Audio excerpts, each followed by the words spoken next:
বুক ভরা স্বপ্ন নিয়ে ২.৫ বছর পর ওমান থেকে দেশে ফিরেন প্রবাসী বাহার। তাকে স্বাগত জানাতে এয়ারপোর্টে যান বাবা মা, স্ত্রী, সন্তান সহ পরিবারের ১২ সদস্য। সেখান থেকে মাইক্রোবাসে করে পরিবার নিয়ে বাড়ি ফেরার পথে নোয়াখালীর বেগমগঞ্জে ঘটে মর্মান্তিক দুর্ঘটনা। চোখের সামনে স্ত্রী, সন্তান সহ পরিবারের ৭ সদস্যকে হারান বাহার। এমন বিয়োগে পরিবার ও স্বজনদের আহাজারি কাটছে না। বাহার জানান, জন্মের পর সন্তানকে একবারের জন্য কোলে নেননি। বাড়ি ফেরা স্ত্রী সন্তানের জন্যই, আর তারাই এখন নেই।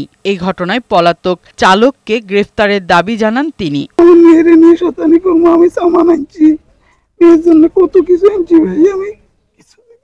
প্রশাসন এখনো ড্রাইভারকে এবং ড্রাইভারের মালিককে কোনো অ্যারেস্ট করতে পারেনি, যেন এদেরকে অ্যারেস্ট করে। পুলিশ বলছে মাইক্রোবাসের চালককে গ্রেফতারের চেষ্টা চলছে, আর পরিবারটিকে সর্বোচ্চ সহযোগিতার আশ্বাস দিলেন ইউএনও।